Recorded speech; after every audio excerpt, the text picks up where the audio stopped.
지금부터 2022 전남교육 희망 포럼을 시작하겠습니다. 안녕하십니까? 저는 오늘 진행을 맡은 전남교육정책연구소 김미점 주무관입니다.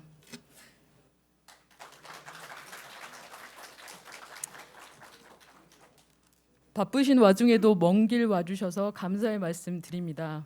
오늘 이 포럼의 자리가 전남교육의 희망을 얘기하는 자리가 되었으면 합니다. 오늘은 국민 의례 대신 잠시 추도의 시간을 갖고자 합니다. 지난 주말 우리 모두는 먹먹함으로 가슴을 쓸어내려야 했습니다. 몸이 불편하신 분들은 자리에 앉아서 예를 다해 주시고 이태원 참사에 희생된 젊은 영혼들을 위한 추도의 시간을 갖겠습니다. 일동 묵념.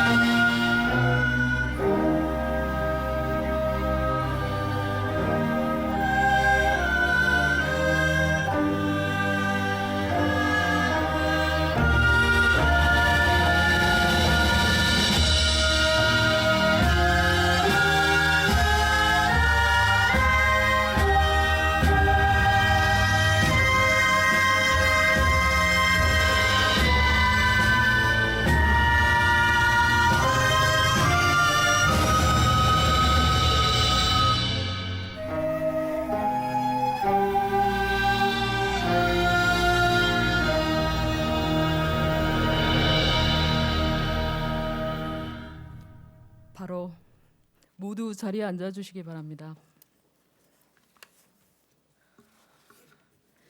이어서 전남교육 정책의 선도적인 역할을 하고 계시는 우리 원 이명숙 원장님의 환영의 인사 말씀을 듣겠습니다. 이명숙 원장님.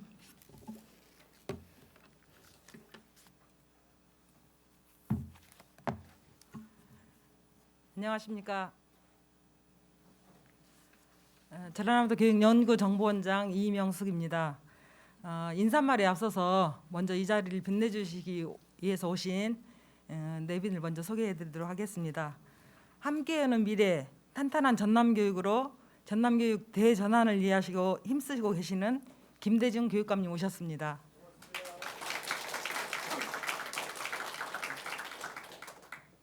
교육활동이 이루어지는 현장을 직접 찾아다니시면서 격려해 주시는 우리도 교육위원회 조옥현 위원장님 오셨습니다.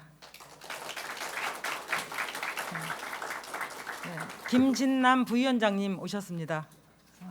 안 계신가요? 그리고 한평교육지원청 범미경 교육장님 오셨습니다. 그리고 강진교육지원청 최광희 교육장님 오셨습니다.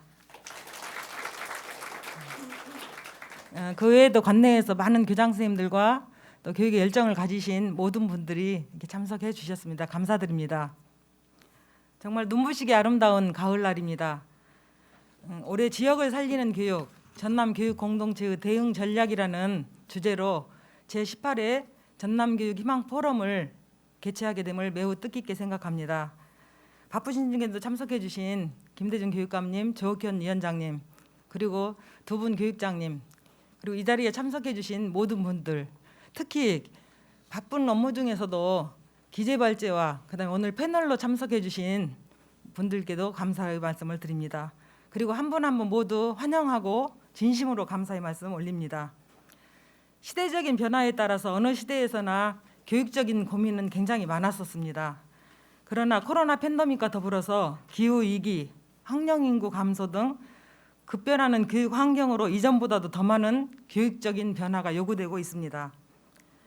이러한 시대적인 변화에도 변함없는 것은 교육만이 희망이고 우리의 미래라는 사실입니다. 미래의 인재를 기르는 교육이 지역 발전의 원동력이 되기도 합니다. 미래를 예측하는 여러 가지 학문들이 있지만 가장 확실하게 예측할 수 있는 것은 인구학이라고 합니다. 우리나라는 저출산 고령화 그런 사회에 접어들었고 특히 우리 전남 지역은 저출산과 고령화 그리고 인구 유출의 가속화로 인해서 인구 소멸에 대한 우려가 굉장히 큰 지역이기도 합니다. 그러나 이기는 기회라고 합니다. 새들은 바람이 가장 강하게 부는 날에 집을 짓는다고 합니다. 어떠한 태풍에도 견딜 수 있는 견고한 집을 짓기 위해서라고 합니다. 이제 우리는 우리 아이들이 전남에서 자라고 성장하여 우리 고장을 살아갈 방안이 무엇인지, 그리고 우리 지역을 살리는 교육이 무엇인지를 묻고 찾아야 합니다. 한 아이를 기르려면 온 마을이 나서야 한다는 아프리카의 속담처럼 이제 우리 지역의 아이들이 인재로 자라날 수 있도록 교육 공동체 모두가 앞장서서 지역을 살리는 교육에 힘써야 한다고 생각합니다. 다시 한번 참석해 주신 모든 분들께 감사드리며, 오늘 이 포럼이 정말 우리도 교육청과 전남도청 그리고 도의회, 학부모와 교직원 모두 교육 공동체의 지혜를 모아서 지역을 살리는 교육, 전남교육 발전 방안을 모색하는 큰 단초가 될 것을 기대합니다. 감사합니다.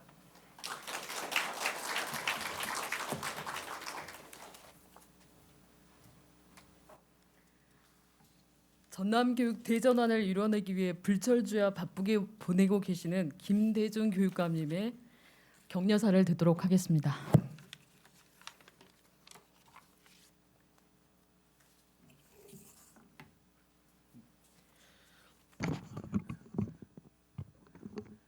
인사드리겠습니다.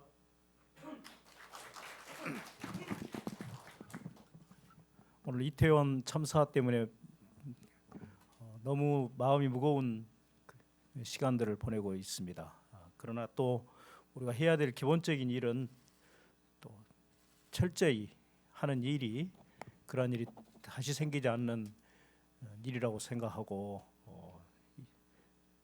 오늘 이 뜻깊은 그 토론회가 전남 교육을 살리는 큰 주축들이 되기를 소망합니다.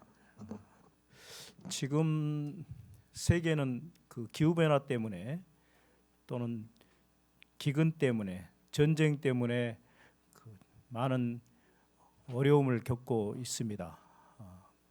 그러나 거기에서 좀 자유스러운, 소위 잘 산다는 OECD 국가들의 고민들도 많이 지금 생겨나고 있습니다. 그런데 그 고민들을 공통으로 느끼고 있는 그 세계적인 상황 속에서 우리나라만 특별하게 처해 있는 위기가 저는 세 가지가 있다고 생각을 합니다. 그것은 저출산으로 지금 진행되고 있는 국가와 지역 소멸의 문제, 그리고 교육 격차의 문제, 그리고 협치가 이루어지지 않아서 혼란을 주고 있는 정치적인 문제, 이 세 가지가 우리 나라의 가장 큰 문제라고 이야기를 하고 있습니다. 거기에 이제 우리 전라남도는 특히 지역 소멸의 위기를 맞고 있고, 또 함께 교육 격차의 위기 속에서 많은 어려움을 겪고 있습니다. 이제는 교육이 인재를 양성을 해서 지역에 대한 희망을 만들어주는 것이 교육이었었는데, 이제는 인구 감소, 출산율 저하는 인구 감소와 지역 소멸의 주요 원인이 교육이라고 하는 것을 우리는 부인할 수가 없습니다. 그리고 또 교육 격차 때문에 지역을 떠나는 도민들이 많다는 것도 우리가 부인할 수 없는 사실입니다. 이러한 것들을 해결하기 위해서는 그동안에 교육을 담당했던 교육자와 우리 교육청의 힘만 가지고는 거의 이제 어렵다는 것을 우리는 자인하지 않을 수 없습니다. 오늘 여기에 그런 상황 속에서 우리 전문가분들을 모시고, 또 전라남도와 또 도의회와 교육청, 그리고 교원단체, 학부모 단체 분들을 모시고 이런 토론을 연다는 것은 대단히 시기적으로 의미가 있다고 생각을 합니다. 여기에 수고를 해주실 이병환 순대 좌장 교수님, 사장을 맡으셔서 애써 주시겠고요. 그다음에 김대성 박사님, 또 우리 윤재광 전남도예 과장님, 또 김진남 부위원장, 그리고 신왕식 참교육실장님, 또 황현선 대표님, 오늘 수고가 많으시겠습니다. 또 저희 전남교육을 대전환을 위해서, 지역을 살리기 위해서 지금 아주 발로 뛰어다니고 계시는 우리 조옥현 회장님께도 감사의 말씀을 드립니다. 저는 지난주에 그 호주를 갔어요. 호주를 간 이유가 호주는 이제 다민족 국가여서 다문화 교육에 대한 여러 가지 정책이나 이런 것이 굉장히 앞서 있는 나라여서 우리나라의 전남에 안고 있는 다문화 교육을 방향을 거기서 좀 또 배울 수 있을까 싶어서 가서 좀 여러 분들을 만났습니다. 또 호주도 우리하고 똑같이 잘 아시겠습니다만 피사의 우리 학생들의 그 교육 역량이 세계적으로 1, 2위를 다투다가 지금 상당히 4, 5위로 떨어졌는데 호주는 7, 8위로 올라가는 걸 목표로 그 교육력을 높이는 일들을 많이 하더라고요. 근데 거기도 고민이 도시와 농촌의 교육 격차 문제를 가지고 많은 연구를 하고 정책을 만들고 있어서 그런 부분도 좀 가서 봤습니다. 근데 다행스럽게도 두 가지 그 교육 격차를 해소하려고 하는 문제에 정답으로 제시하고 있는 게 너무나 놀라운 것은 우리가 지금 추진하고 있는 협력으로밖에는 방법이 없다 하는 것을 확인을 했습니다. 그러면서 오늘 이런 토론으로 우리가 전남 교육을 살려서 또 지역을 살릴 수 있는 교육이 되도록 여기 계신 오늘 전남 도와 우리 교육청과 도의회와 또 우리가 함께해 주시는 우리 교수님들과 함께, 그리고 학부모 또 교원단체와 함께 좋은 정책들이 마련되기를 기대합니다. 대단히 감사합니다.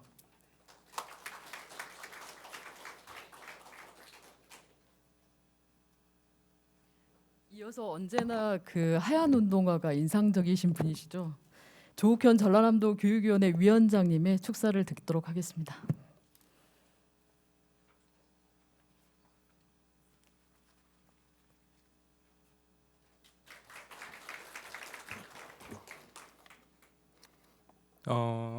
참 무거운 마음으로 오늘 포럼을 저희들이 시작했습니다마는 그럼에도 불구하고 우리는 희망을 얘기해야 될까 싶습니다.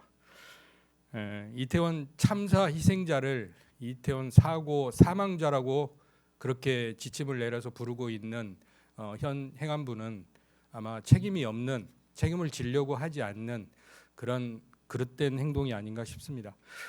하지만 지금 우리는 전남 교육의 책임을 지기 위해서, 그리고 또 새로운 희망을 만들기 위해서 오늘 이 자리에 모였습니다. 함께해 주신 여러분 반갑습니다. 저는 하얀 운동화를 신고 22개 우리 모든 교육지원청의 소관 학교들을 임기 동안에 꼭 다녀보고 싶은 교육위원장 목포 출신 조옥현 의원입니다. 다시 한번 인사드리겠습니다.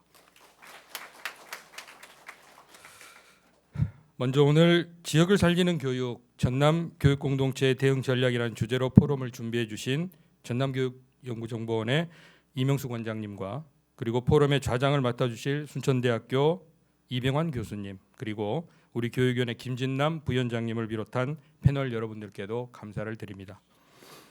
우리 전남은 이미 아시다시피 초고령 사회로 접어들었습니다. 낮은 출산율, 그리고 높은 유출률, 그로 인해서 지역 소멸의 위기가 먼 미래 위기가 아니라 지금 현실에 우리의 앞에 다가와 있습니다.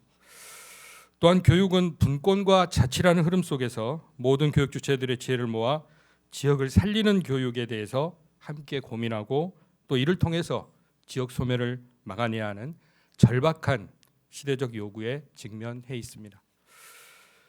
새롭게 시작한 주민직선 4기 전남교육에 대해 전하는 창의력과 문제 해결을 키워주는 미래교육, 그리고 지역과 상생 발전하는 전남형 교육자치라고 하는 두 가지 방향성을 중심으로 하고 있습니다.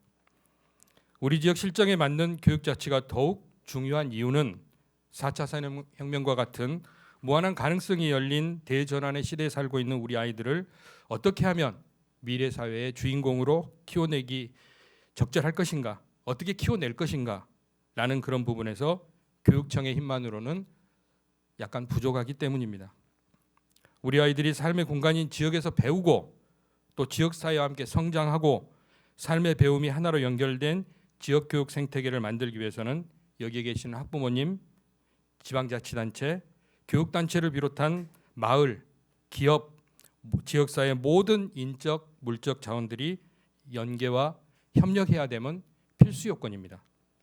이를 통해서 우리 아이들이 학교를 넘어 삶의 터전인 지역을 배움터로 삼아 다양한 환경 속에서 보고 배우고 느끼면서 지역 발전을 견인할 맞춤형 인재로 커나가고 그를 통해 전남교육과 지역사회가 상생하는 선순환 구조를 만들어 나갈 수 있을 것입니다. 이곳 전남에서 태어나서 교육받고 자란 우리 아이들이 전남에서 좋은 일자리를 갖고 안락한 보금자리를 둘 수 있도록 전남 교육과 교육 공동체가 함께 그 마중물 역할을 해줘야 합니다. 그런 의미에서 오늘 이 시간이 교육과 지역이 함께 상생 발전할 수 있는 협력적 실천 방안을 고민해보는 소중한 시간이 되었으면 합니다. 우리 전남도의회에서도 교육자치와 지방자치와의 조화 그리고 교육공동체와 함께 전남교육의 희망을 만들어 나가는데 지원을 아끼지 않도록 하겠습니다. 다시 한번 귀한 시간을 내주셔서 포럼에 참석해 주신 모든 분들께 감사드리면서 뜻깊은 시간이 되시기를 기원합니다. 감사합니다.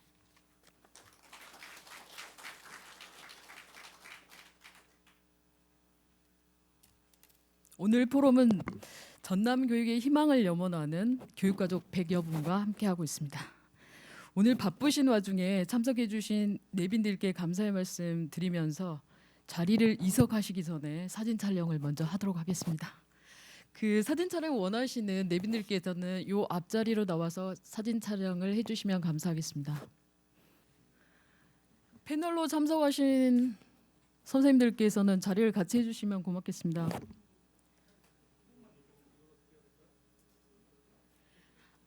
사진 촬영을 마스크를 벗도록 하겠습니다.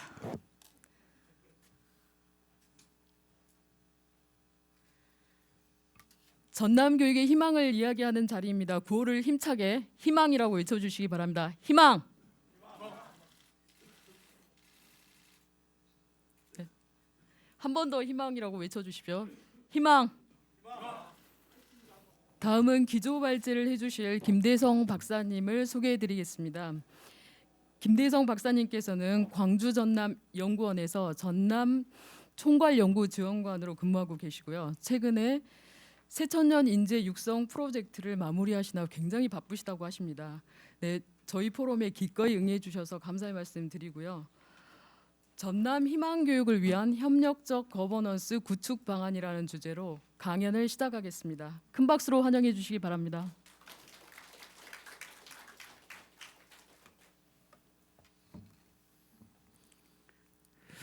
다시 한번 인사드리겠습니다. 강주 전남연구원 김대성입니다. 이 발제 기조 발제 요청을 받았을 때 상당히 망설였습니다. 최근 한 3년 동안 애국에도 있었고 또 코로나 상황으로 인해서 우리 전남 교육에 대한 연구가 조금 미진했던 부분이 있기 때문에 망설였습니다만 요청하신 우리 교육자치연구소 측에서 하는 말이 일반 행정기관에 대한 일을 오랫동안 해왔고 또 교육 관련 업무를 해왔기 때문에 상당히 객관적 입장에서 우리 교육의 현실과 현실 진단과 함께 앞으로 나갈 길을 좀 지실 수 있다라는 좀 말씀해 주셔서 나름 용기를 내서 지금 이 자리에 나왔습니다. 오늘 이 자리에는 지금 교육 관계자분들, 특히나 일선학교의 교장 선생님들 그리고 행정을 맡고 계시는 여러 선생님이 나와 계시는데요. 제 능력 다한 데까지 오늘 열심히 한번 설명을 해드리도록 하겠습니다. 오늘 제가 할 주제는 지역 교육 거버넌스입니다. 이미 어느 정도는 상당 부분 지금 정적으로 지금 알려져 있는 내용인데요. 제가 드리고 싶은 이야기는 지난 20년 동안 전남도와 전남도 교육청이 그동안 어떻게 연계 협력을 해왔는지 그 과정에 대해서 설명을 드리고 이 설명이 아마도 지금 우리가 처한 상황에서 우리가 어떻게 나갈지에 대한 어떤 지표, 방향을 설정해 줄 것이다라고 생각이 됩니다. 두 번째는 최근에 일고 있는 교육혁신지구나 혁신교육지구나 또 미래교육지구나 마을교육공사 등 여러 가지의 용어가 있는데 구체적으로 누가 무엇을 어떻게 할지에 대한 실천적 부분들은 사실 좀 가려져 있습니다. 마을 공동체, 교육 공동체 이전에 교육청에서 주로 했던 혁신교육지구 같은 경우에는 일반 분들은 잘 모릅니다. 교육적 관계자 이외에는. 그래서 과연 어떻게 할 것이냐라는 실천적인 과제에 대한 부분을 좀 말씀드리고요. 오늘 패널로 참석하신 분들이 책자에 보시면 아신 것처럼 너무 잘 정리를 해주셨습니다. 그래서 저는 간략하게 설명하고요. 구체적인 내용에 대한 부분은 우리 각 영역에서 주체별로 참여하신 패널분들께서 설명을 해주실 거로 생각이 됩니다. 순서는 문제제기, 지방소멸론과 교육지원 정책의 변화, 협력적 교육 거버넌스 구축 방안 순으로 말씀드리겠습니다. 전국적으로 국가적으로 그렇습니다만 지역의 6대 현안이라고 제가 정리를 했는데요. 최근에 이제 제4차 전남도 종합계획을 수립했습니다. 2021년부터 2040년에 이른 20년 장기 계획이고요. 전남도의 최상위 계획인데요. 여기에서 크게 6가지 키워드를 뽑아냈습니다. 첫째, 인구의 문제입니다. 잘 아신 것처럼 인구 감소, 인구 절벽, 지방 소멸 등등으로 대변되고 있고요. 자연 인구의 감소, 사회적 인구의 유출 이런 등등의 현실에 직면해 있고 아마 그 최전선이 우리 일선학종 아닐까 생각이 됩니다. 두 번째로는 기후 변화입니다. 기후 변화로 인해서 지금 우리가 겪고 있는 게 많지요. 각종 재해뿐만 아니라 해서요. 최근에는 이 기후 변화를 해결하고자 저탄소, 탄소 제로화, 탄소 중립이라는 용어가 지금 나오고 있습니다. 아마 일선학교에서도 이러한 교육도 해야 되고 뼈저리게 느끼고 있는 것으로 생각이 됩니다. 세 번째, 4차 산업혁명입니다. AI로 대변되는 앞으로 향후에 신기술들, 이 신기술들이 우리의 일자리, 주거, 환경 또는 인력 모든 것에 영향을 미칠 걸로 생각이 됩니다. 거버넌스 문제인데요. 최근에 그 지역에서 지방행정체제 개편에 대한 논의, 행정통합이니 경제통합이니 메가시티니 등등의 논의가 있는데요. 이러한 100년 전에 만들어진 옷을 벗고 새로운 형태의 경제권, 생활권, 행정권을 구축하고자 하는 노력이 일고 있습니다. 포용, 계층 간, 계급 간, 성별 간, 세대 간 갈등이 너무 심화가 됐습니다. 특히나 수도권과 비수도권 그리고 있는 자와 없는 자의 갈등이 너무 심화됐기 때문에 이런 부분은 교육 격차로 나타납니다. 도시 지역과 농산어촌 지역 간의 교육 격차 이런 문제가 심화되고 있다 할 수 있고요. 그것도 회복력의 문제입니다. 코로나에 따르는 팬데믹이 확산되면서 상당 부분 지난 3년 동안 우리가 고통 속에 있었습니다. 이런 상황에서 어떻게 급히 우리가 다시 탄력적으로 회복할 수 있는지 이런 문제가 굉장히 중요한 화두인데요. 이 6가지 화두는 우리 전남뿐만 아니라 전국적으로 지금 직면하는 상황이고 아마 오늘 또 인구나 포용이나 회복력 관련해서 아마 이야기가 많이 나올 걸로 생각을 합니다. 국가적으로도 제5차 국토종합계획인데요.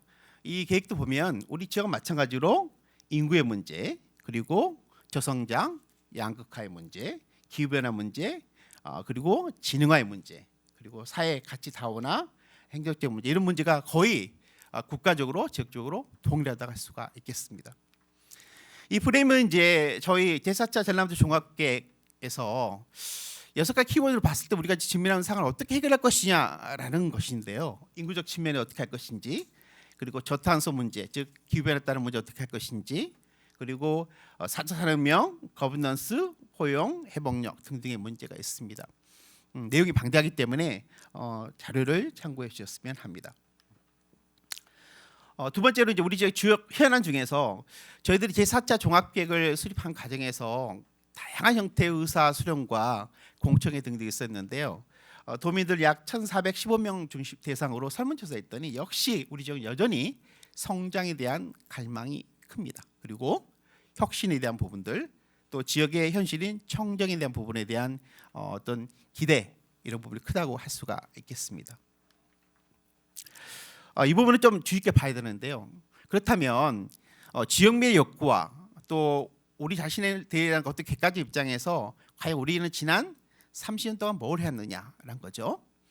지난 40년 동안을 돌이켜보면 우리 지역의 광역지자체나 또는 기초지자체의 최대 목표는 SOC였습니다. 즉 사회적 간접 자본시설의 확충이었는데요.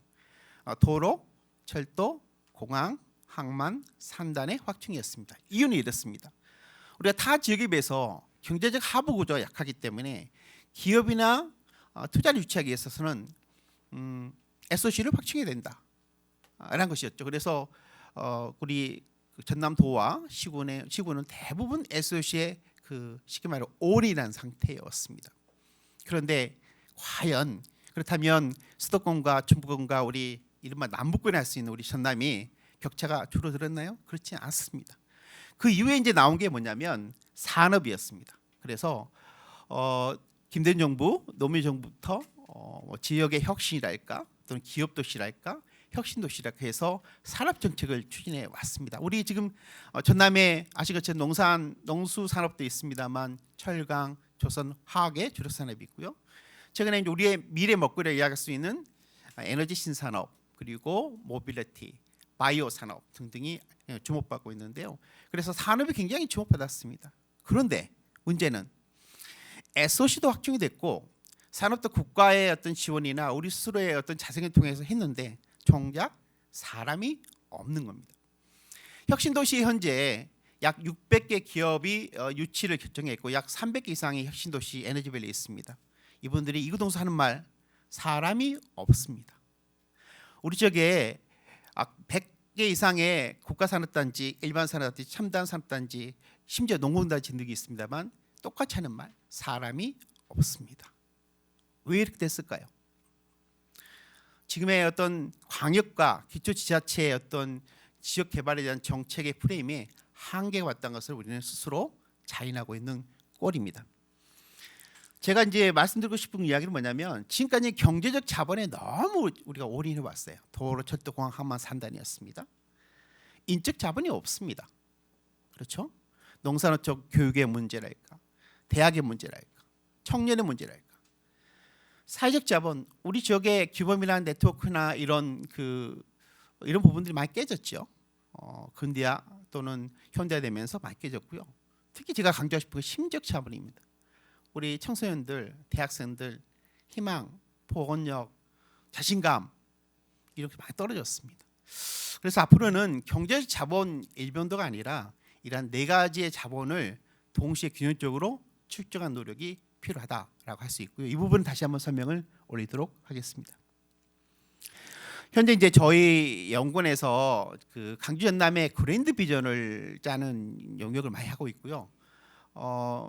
저희 개인적으로는 강주 전남 행정 통합 등 논의에 관한 연구를 지금 진행하고 있는데 우리가 갖고 있는 그 프레임 중에서 강주 전남을 끌어가는 프레임 중에서 하나가 뭐냐면 산업과 그리고 사람과 그리고 공간의 문제입니다. 사람이 빠질 수가 없습니다. 그래서 산업적인 측면이 이제 예전에 SOC 중심이었다면 이제 산업이 중심이고요. 그것을 주동할 수 있는 인재 문제가 굉장히 중요해졌고 공간의 문제는 부차적인 문제로 빠졌습니다. 그러나 여전히 지역의 엘리트 계층은 SOC를 외치고 있는 거죠. 저는 인재, 사람을 외치고 싶습니다. 두 번째 이제 소멸열인데요. 이야기를 앞서 제가 좀 재미있는 이야기를 한번 좀 말씀드릴게요.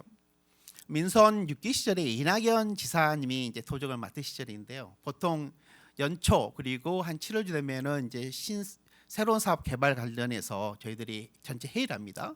시국장이 회의를 하는데 저희 연구원이 참석을 하게 되었습니다. 각 분야별로. 당시 제가 이제 저희 연구원들과 같이 강주 전남 지역 읍면동 전체에 대한 데이터를 구축해서 2040년 인구 추계를 했었습니다. 가임 가능 여성이나 최고령이나 총인구나 등등에 대해서 자연인구, 사회인구를 이제 측정해서 물론 통계청에서도 장래인구 추계를 합니다만 나름 저희들이 했습니다. 해서 2015년 초로 기억하는데요. 그때 이제 이낙연 지사님 주재 회의에서 말씀을 드렸습니다. 전체 이제 시국장님 계신 데서 원래 이낙연 지사님은 모든 분들이 말하신 것을 전부 다 씁니다. 쓰고 마지막에 전부 다 멘트를 하시는데 멘트를 안 하신 거예요. 그래서 다시 제가 7월달에 다시 또 했습니다. 또 안 하시는 거예요. 왜 안 하실까? 그래서 아니 왜 안 하실까? 이유가 있었습니다. 인구 문제는 도에서 한다고 해서 할 수 있는 문제가 아니에요. 우리 스마트 하신 분이 판단을 선 거죠. 예전에 이제 마지막 떠나시면서 하셨던 말씀이 여러 가지가 있는데 아마도 본인이 도의 청렴의 문제하고 인구 문제하고 교육의 문제는 아마도 본인 뜻대로 하시지 못한 것 같습니다. 2016년 되니까 인구가 190만이 무너집니다. 그때 막 부랴부랴 해가지고 인구 종합계획을 세워라 해서 저희 연구원 엄청 워크숍도 엄청 했던 그런 경험들이 있습니다. 인구 문제를 알고 그랬으나 어떤 프레임이나 정책적인 어떤 몰입이나 아니면은 반영 부분이 굉장히 뒤졌던 측면이 있고요. 그런 에피소드 말씀드리는데요. 저희들이 이제 2014년부터 인구 추계를 많이 했는데 서울대학교의 조영태 교수라고 아시죠? 서울대학교 인구정책연구센터장을 맡고 계신 분이 우리 전남도의 인구를 추계했는데 시나리오가 한 3개 정도 있습니다. 그중에 최악의 시나리오는 2040년에 인구 150만 명이 붕괴된다라고 이렇게 주장을 합니다. 이대로 간다면 이라는 전제 속에서 인구 150만이 그 적은 인구는 아닙니다. 그렇지만 상대적인 문제이기 때문에 우리의 심적인 마지노선이 무너지는 거죠. 200만, 190만, 180만, 150만 무너지는 거죠. 그리고 두 번째로는 이제 통계청에서 2019년 기준입니다만 2040년 되면 전남의 인구는 약 167만이 될 것이다. 그래서 지금 현재의 어떤 전입 전출의 인구도 있고 상주 인구도 한 183만 정도로 저희들이 추정하는데요. 상당 부분 줄게 되는 거죠. 강주도 물론 134만을 줄게 되고요. 권역적으로 보면 호남권과 영남권이 가장 많이 줄게 됩니다. 물론 수도권도 줄지만 그 폭은 굉장히 적고요. 또 숫자가 많기 때문에요. 그래서 저희 연구원에서 이제 2040년 전남의 총인구 추계를 할 때 연구원에서 추계했더니 172만 원 나왔어요. 그리고 통계청에서 할 때 167만 나왔고요. 그래서 저희들이 인구는 2040년 총인구 추계는 167만에서 172만이라는 사이에 놓고 이걸 기점으로 해서 종합계획을 수립하게 되었습니다. 자, 이제 인구를 그럼 어떻게 할 것이냐라는 문제인데요. 사실 인구의 문제는 어느 누구도 쉽게 접근할 수 없는 그런 문제입니다. 기존에는 사회복지적 차원에서 이 문제를 접근했습니다. 그래서 제1차, 2차, 3차 저출산, 고령화, 기본계획 등등 통해서 약 160조 이상의 예산이 투여되었죠. 근데 사회복지적 관점에 한계에 부딪혔습니다. 저는 지역개발적 관점, 행정관리적 관점, 그리고 뭐 산업적 관점 여러 다양한 관점이 포함되어야 한다 생각하는데요. 인구의 문제는 영어로 말하면 wicked problem, 난제의 문제입니다. 이 말은 사칸이 아니고 풀기 힘든 거죠. 나중에 가버넌스도 마찬가지입니다. 행정기관 아까 우리 교육감님도 말씀하셨고 위원장님 말씀하셨습니다만 더 이상 도나 도 교육청에서는 풀 수 없다라고 말씀하셨는데요. 거버넌스라는 용어는 이제는 더 이상 특정 기관 중심으로 이 문제를 풀 수 없을 만큼 정책 환경이 다변화되어 있고 불확실하고 역동적이다라는 거죠. 예전에 시군이나 도에서 공무원들이 한다 하면 다 할 수 있었잖아요. 지금 할 수가 없습니다. 크게 바뀌었죠. 환경이요. 정치가 크게 바뀌었습니다. 그래서 위키드 프로블럼이고요. 그래서 인구 문제 관련해서 전남도와 경북도가 지방 소멸 위기 지역 특별법 지원 특별법을 제정을 추진했었고 상당 부분 반영이 될 쪽으로 생각했습니다만 중앙부처에서 반대가 많아요. 그래서 결국 행안부 중심으로 해서 인구 감소 지역 지원 특별법이 나왔습니다. 올해 6월에 통과가 됐고요. 저희들이 올해에 전국의 행안부에 지방 소멸 대응 기금 투자 사업이라는 것이 있습니다. 그래서 매년 1조 원인데 올해는 한 7,500억 정도인데요. 전남도 것을 저희들이 수립했고 16개 시군은 저희들이 컨설팅을 했습니다. 그런데 여기 내용에 듣지는 않았습니다. 몇 지 않았습니다만 16개 시군의 지방 소멸 대응 기금 투자 사업에 우리 유학, 어촌이나 또는 산촌 유학, 그리고 청년, 빈과 공과에 대한 문제가 너무 많이 나옵니다. 사실은요. 아마 우리 그 패널 중에서도 그 문제를 지적하실 분이 있는데 나중에 제가 발표하겠으면 한번 발표하도록 하겠습니다. 그러면 그동안 한 20년 동안 전남도와 전남도교육청 어떻게 왔느냐라는 건데요. 어떻게 보면 제가 그 사이에 증인입니다.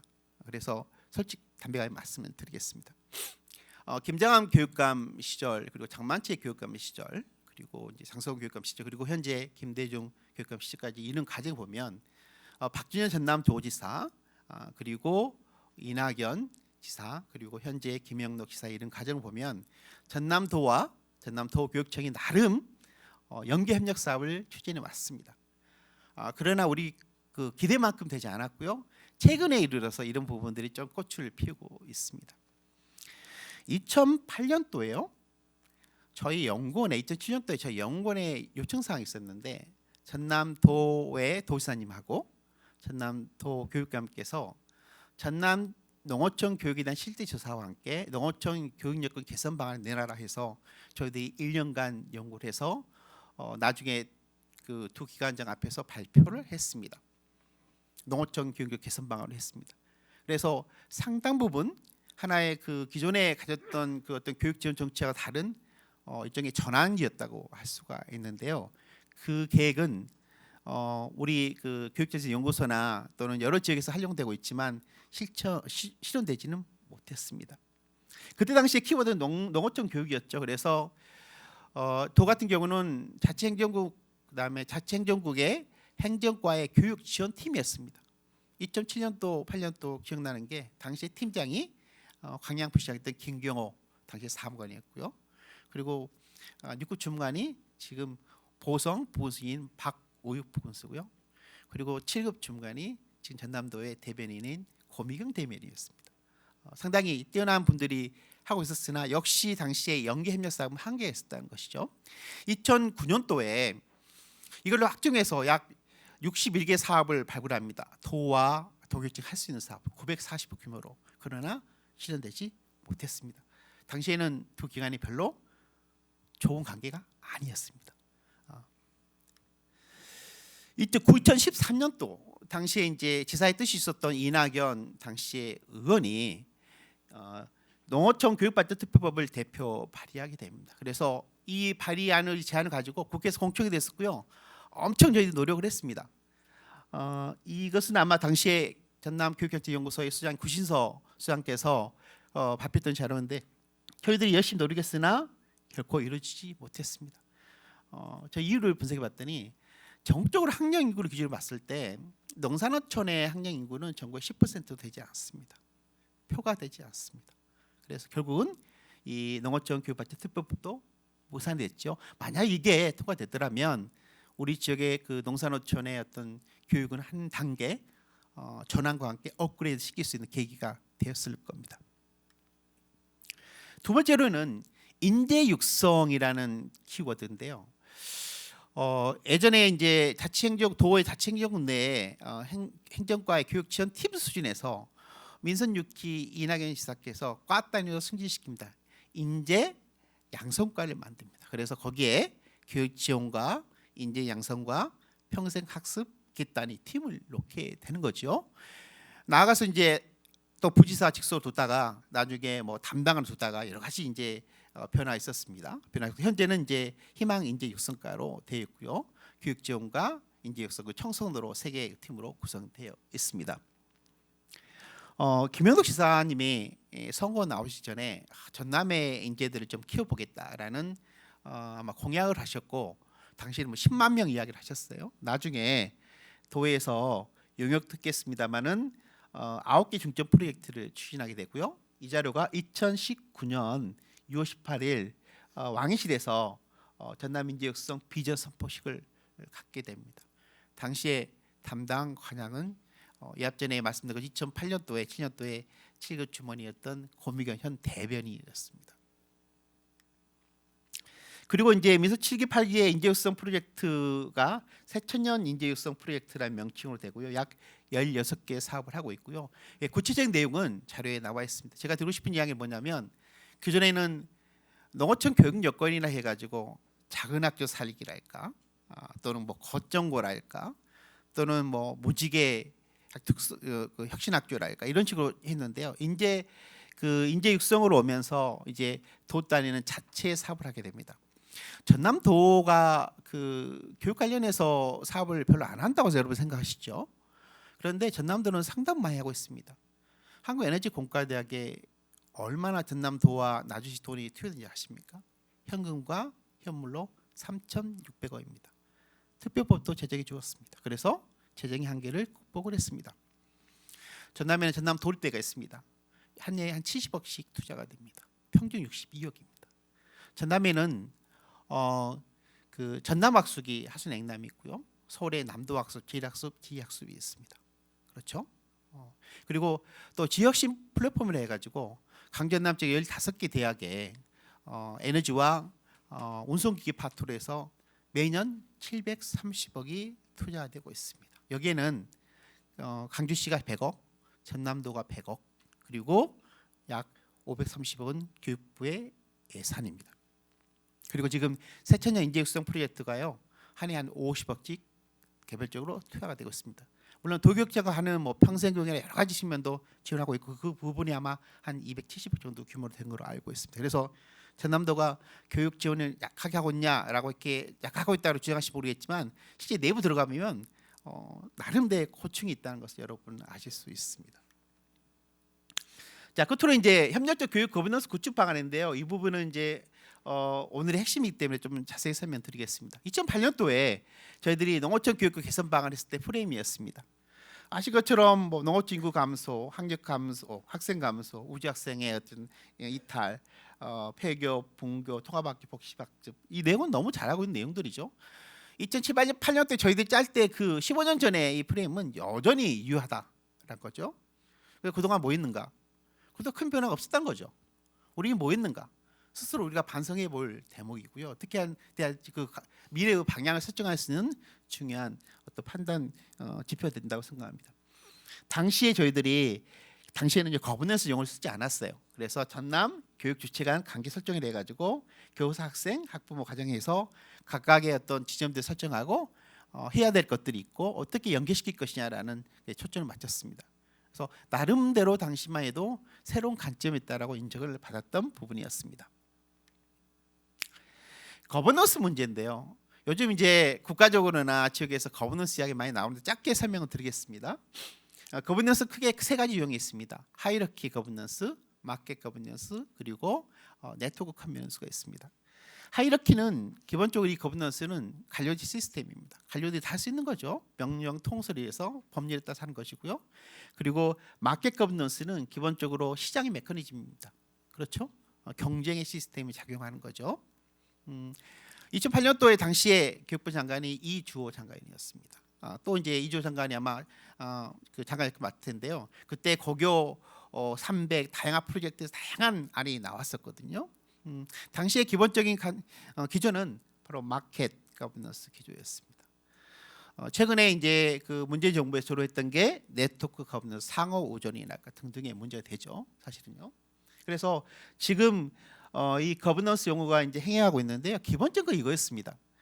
1970년대 80년대 월드뱅크나 UNDP나 또는 IMF나 등등에서 제3세계에다 투자를 많이 했어요. 돈을 엄청 줬습니다. 이 부패 정권에 군사 정권 줬는데 계속 그 밑빠진 독에다 돈을 연 겁니다. 그래서 당시에 국제기구에 생각한 게 governance without government, 정부 없는 governance로 용어를 했죠. 무슨 말이냐면 이제는 정부에 투자하지 않는다. 이제는 시민사회나 또는 기업에 투자한다는 거죠. 기본적 관념은 그때 시작된 겁니다. 거버넌스 용어가요. 아마 제가 오늘 아마 핵심적인 내용 중에 하나가 뭐냐면 기존의 마을 교육 공동체, 지역 거버넌스, 협치, 협력 용어만 많이 나오지만 저는 이 관점이 만약에 들어가지 않는다면 전부 다 형식적인 기구에 불과하다고 생각이 됩니다. 뭐냐면 우리가 어떤 지역의 문제에 직면했을 때 대부분 문제 누가 푸나요? 공무원들 푸죠. 공무원들 기본적 전제는 전문가라는 것이 그 속에 깔려 있습니다. 관료제 시스템이죠. 시장적 메커니즘 뭐예요? 문제 해결은 시장에서 있는 겁니다. 사실은요. 그런데 이제 여기서 말하는 민주적 프라그마티즘은 이른바 문제 당사자들한테 문제 해결의 방법을 찾는 거라고 할 수가 있겠습니다. 아까 우리가 놓여 있는 교육의 문제는 위키드 프로블이라고 말씀드렸고요. 또 정책이란 것이 사실은 어떤 목표가 설정이 되고 그 목표를 위해서 각종 수단을 동원하고 그래서 달성한다고 생각할지 모르겠지만 사실 그렇지 않습니다. 정책은 우리가 이 프로그램 과정에서 구성해야 한다는 그 측면이 크고요. 그래서 정책 역설이 측면이 있고요. 저는 이쪽에 실용주의로 번역되고 있는 프라그마티즘적 관점이 우리 마을 교육 공동체나 지역의 협력적 거버넌스의 가장 중요한 단초라고 생각합니다. 물론 교육학에서 많이 이야기하고 있습니다만 오류 가능성이죠. 우리가 실험과 등등 하다 보면 실수만 해야죠. 그러면서 고쳐 나가는 거 아니겠습니까? 실수 당연한 겁니다. 실수만 해야죠. 두 번째는요. 다원주의. 다양한 관점이 동원돼야 됩니다. 똑똑하고 공부 잘하고 많이 배운 사람, 힘 있는 사람 중심으로가 아니라 여러 관점들이 적용될 필요가 있다라는 것이고요. 상황주의. 어떤 맥락의 상황이 굉장히 중요한 거죠. 그렇죠. 그리고 이제 탐구 공동 주제 굉장히 중요한데요. 우리의 문제는 우리 스스로 조사하고 연구해서 풀어간다는 측면이고요. 그다음에 참여적 민주주의 당연한 것입니다. 이런 관점이 적용되지 않는다면 그냥 뭐 마을 학교 뭐 등등 어떤 기구, 각종 센터, 중간지 조직으로 끝날 수 있다라고 생각됩니다. 세 번째는 제가 해남 북일면의 작은 학교 살리기를 이렇게 올렸는데요. 이 자료는 이제 해남의 그 북일 면장이 발표했던 자료를 제가 받아서 한 겁니다. 사실은 우리 지역의 그 혁신 지구도 있잖아요. 예를 들면 뭐 대표적 순천, 곡성은 너무 많이 알려져 있죠. 그리고 최근에 이제 영암, 뭐 구례 또는 해남 등등 있습니다만 왜 얘기했냐면 아주 민낯을 보여준 것 같아요. 우리한테 주어진 문제가 첫 번째 하도가 뭐였냐? 아니 학교가 무너져 생겨 100년 됐는데 입학한 학생도 없고 졸업한 학생도 없다. 이거 큰 문제 있는 거 아닌가? 인구 1,900명 무너진 거 아니야? 라는 문제식. 6년 전에 기능하신 분이 주민자치회 회장을 맡았습니다. 그래서 첫 번째 이루 문제는 작은 학교 살리자. 그래서 학교 모심 캠페인을 하자. 공론화시키고 각종 이제 거버넌스를 구축합니다. 민간학 협업 체계를 구축하게 되죠. 그리고 이와 관련해서 계획을 세우게 되고요. 협조를 구하게 됩니다. 뭐 심평호 주민자치회장님, 교장선생님은 김울룡 교장선생님이더라고요. 제가 자료 많이 찾아봤거든요. 그래서 서울에 가서 캠페인도 하고 등등 해서 작년에 22명이었는데 올해 54명이랍니다. 그래서 복식 학급 1학년, 2학년 같이 먹고 있었는데 지금은 1학년, 2학년, 3학년, 3학년 따로따로 지금 하고 있다라는 이야기 들었습니다. 이거 보면 교육부나 우리 도에서 기존의 무지개 혁신축을 해가지고 했던 형식적 측면들을 벗어난 아주 현실적인 그 단면을 보여주고 있다고 저는 생각합니다. 이게 바로 아까 말씀드린 프라그마티즘의 단면이라 할 수가 있겠죠. 우리나라 전남도의 빈집이요 공가가 약 그 한 19,002만 개 정도 되는데요. 그 중에 활용할 수 있는 게 약 한 44.2%입니다. 그런데 이제 바로 쓸 수가 있고 또 고칠 수가 있는데요. 아마 그 북일 같은 경우에도 22개의 집을 고쳤습니다. 그래서 약 3억 정도 지원 받아 고쳤는데요. 이런 자원이죠, 사실은요. 거버넌스의 기본적인 전제는 지금 갖고 있는 자원을 적극 활용할 수 있고 활용하기 위해서는 시스템 구축돼야 하는 데 있다고 할 수 있겠습니다. 네 번째 거버넌스의 기본 모형인데요. 이것은 이미 앞서 말씀드렸습니다. 그래서 최근에 뭐 순천의 그 지역 교육 거버넌스, 뭐 시흥의 거버넌스, 경기도의 거버넌스, 안산의 거버넌스 여러 가지 있습니다만 알고 있을 거로 생각이 됩니다. 전남혁신교육지구의 홈페이지 갔더니 굉장히 의미심장한 그림이 있더라고요. 보니까 혁신학교, 혁신교육지구, 마을교육공동체, 교육생태 구축이 있는데 물론 이제 혁신교육지구와 마을교육공동체 중복된 측면이 있습니다만 혁신교육지구는 전국적으로 약 200개가 넘습니다. 전남은 이미 2013년도에 무지개 혁신교육지구로 해서 22개 다 설치를 했죠. 마을교육공동체 한 5년 전에 곡성에서 시작했고 순천도 물론 하고 있고요. 최근에는 이제 구례나 영암이나 등등 하고 있습니다. 근데 이제 교육부에서 2019년부터 해서 약 3년 동안 33개의 미래 교육 지구를 선정을 해서 우리 지역이 약 4개입니다. 순천, 곡성, 구례 그리고 최근에 영암인데요. 제가 자료를 쭉 찾아봤는데 교육부의 그 방침이 굉장히 나름 의미가 있었고 지역발 정책을 받았다는 데 의미가 있었다고 생각합니다. 기존에는 우리는 작은 학교야 그러면 자기들은 소규모 학교라고 하고 시간이 지나니까 적조규모 학교라고 했는데요. 근데 문제는 뭐냐면 11개 2019년 때 처음 지정할 때 보니까 특별 교부금으로 30억인 거예요. 사실은요. 30억 가지고 지역의 교육 문제를 해결한다? 물론 10원적 측면이 있습니다만 별로 의지가 없다는 거죠. 기존의 농어촌 교육 여건 개선과 마찬가지 그런 입장이다라고 할 수가 있겠습니다. 국가 그 교육위원회가 출범해서 이제 컨디오타가 형성이 되는 겁니다. 뭐 위원장의 문제 그리고 지금 위원들이 선정 안 돼가지고 지금 여러 가지 있습니다. 아마 조간 만에 출범할 걸 생각되는데요.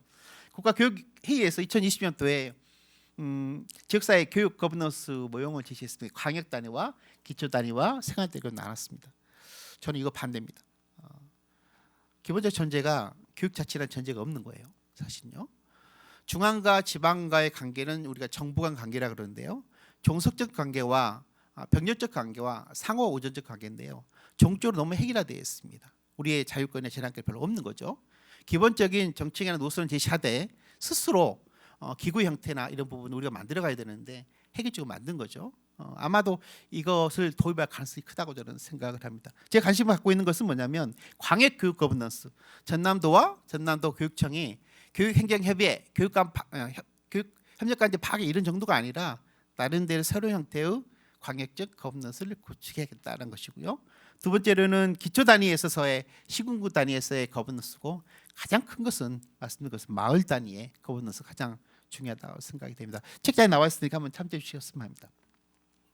끝으로 이제 많은 분들이 협력적 거버넌스를 한다면 뭘 안건으로 의지를 삼아야 되느냐, 공론화 삼아야 되는데 공론화 삼을 것 굉장히 많지요. 사업 발굴은 수백 개 할 수 있습니다. 우리가 중요한 건 정말 그 절실하게 우리 지역의 현실적 문제에 하는 것이 중요한 것이고 어떻게 진단해서 어떻게 해결할 것이 중요한 거죠. 사실은요. 하도를 잘 잡아야겠죠.